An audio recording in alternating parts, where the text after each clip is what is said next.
missed, so he stood up. That was good. So anyhow, like I said, don't do it. Just wait. Just wait. Anyhow. Picture, baby, picture. We'll start doing the rubs, which causes that velvet to rip off of his antlers. For about 4 days, it looks just ugly and long it out. It'll look bloody, it'll have like breakings of velvet on it. It's nasty. But then when it's that done, they turn a tawny gray color, and they'll have every one of those spikes right there will be as sharp as spear points. Now the only reason they grow antlers is not to protect themselves against mountain lions or wolves or whatever. It is to battle each other for control of females. See how that is, guys? Women are always the root of all conflict. Yes, yes, yes. Just remember, Dr. Girls, you like your mustache. Remember that. Just kidding. Like I said, one male will try to control 6 to 8 females. They call them a harem. Right. In fact, that's the name of the group. It's a lot now. I love it. Not everywhere. Now those are some of my bigger bulls over there too. Notice how they're all kind of hanging out together in the rut or the mating season. Yeah, That totally. will not happen. Yep, that changes. It sure does. Now, I tell everybody this. I would rather tie a pork chop around my neck and run through the bear pit naked. Sorry about the visual, ladies. But I would rather do that than I would to mess with 2 of these bull elk during the rut. I've come out here on quads. We come out periodically. I have access this park year round. And I'll come out here on a quad and I've been chased out of the area. They flat out just don't like anybody around their cows. So it's just amazing how they are. Now we do take and bring out what they call a bumper chute.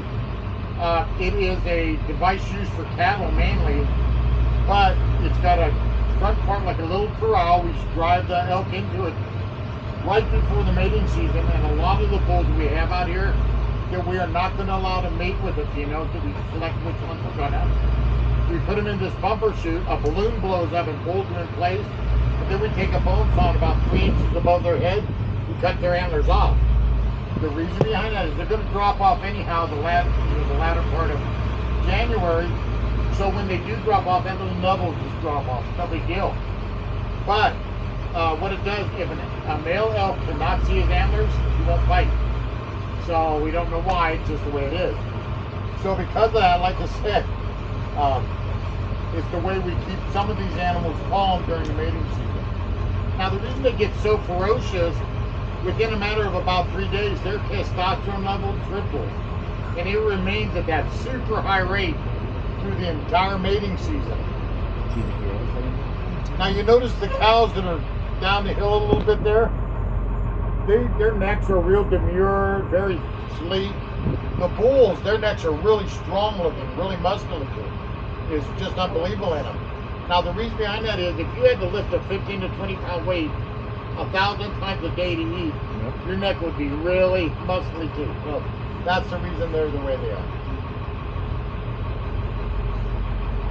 Beautiful animals. Yes, there. My wife and I are out at Sturgis last night down on Main Street looking at the bikes and seeing the sights. And I realized I have done this job way too long because this guy walked out of a bar and hollered, "Look at the rack on that one." I started looking for elk. And, I got to get another job. I really do. That's funny.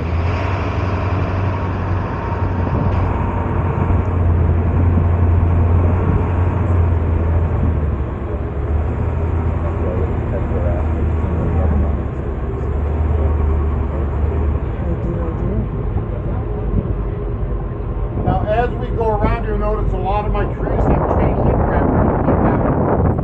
The reason we do that, and this one, the reason we do that is when these elk start to rub that velvet off their antlers, they get up to these trees and rub their heads up and down. They'll actually search out these trees with the chain link because they get a better rub off of it. It also protects the tree. Elk, just like buffalo and several other big animals, they get up to a tree and they start rubbing all the way around it. They finally strip the bark all the way out. It's called girdling.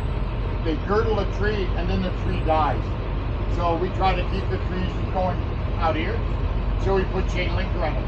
Like I said, it's kind of ironic because the animals actually will search out these trees to get a good rub on them.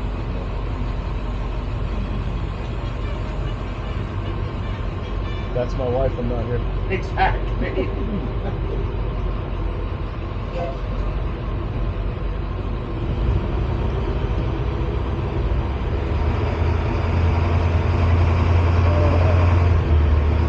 Now the next one we're going to be looking at, we hopefully, is my reindeer. Reindeer are related to elk. They're in the same family, but unlike elk, in the reindeer family, everybody grows antlers. The cows grow antlers, the bulls grow antlers. When a baby's born, he'll have a little nub on either side of his forward of his head, and within about 6 to 8 weeks, he'll have a full set of antlers, or you have a full spike on either side. Reindeer are just really amazing. They come from Eurasia, which is Northern Europe, Southern Asia. Dang nabbit. They are laid down up here. They're over here. Baby. They're right here. Oh, it's not like that. There. Up! Up! Well, at least he's standing so you can see what they look like. Yeah, you know I'm going to come out there. Oh, you're fine. I was like right in between. Like I said, if you need to move around, just as long as you don't encroach on your neighbors, you're more than welcome to move around. See, if one of them will walk away, the rest of them will follow him. Yeah, but instead he sits his fat ass down. Anyhow, I really want you to see these guys. Give you a little background before I go out there. Reindeer are really easy to domesticate. Like I said, they come from Northern Europe and Southern Asia. They have a counterpart here in America, North America, called caribou. Caribou look much like a reindeer, except they're a little bit bigger body-wise, and their horn or their antlers are a lot bigger than the reindeer. These guys are what we call gentleman jousters, though. Unlike the elk, when elk go through the mating, they just charge each other and everything else. These guys walk up to each other, they snort at each other a little bit, they then will lock their antlers together, they'll push each other back and forth. They'll do this for hours. I sit out here and watch them. Finally, one bull will push one, and he'll get tired. His knee will touch the ground. The minute a knee touches the ground, it's over. They both will stand up, break apart from each other. The one whose knee touched the ground, he'll stick his nose on the ground almost, walking off, and he makes a sound like this. It goes, oh, oh, oh, and walks off. The other one who won, he sticks his head way up in the air, his antlers touch his back, and he runs around the female for almost an hour. Now, the reason they do this, well, you know why he's doing it, because he knows. But, like I said, because of this, they are really unique to watch. Like I said, really fun animals. Now, I'm going to walk out and see if I can get them to stand up, because I really want you guys to see them. I'm not afraid of them because I look like Santa Claus, not like they're going to do it.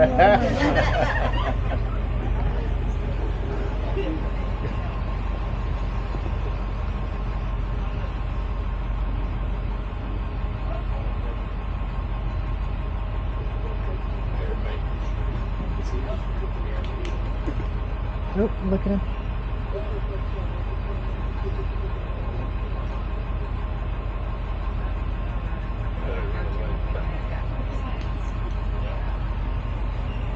There they go. Look at him now. Into the water. That puppy feels good. Probably.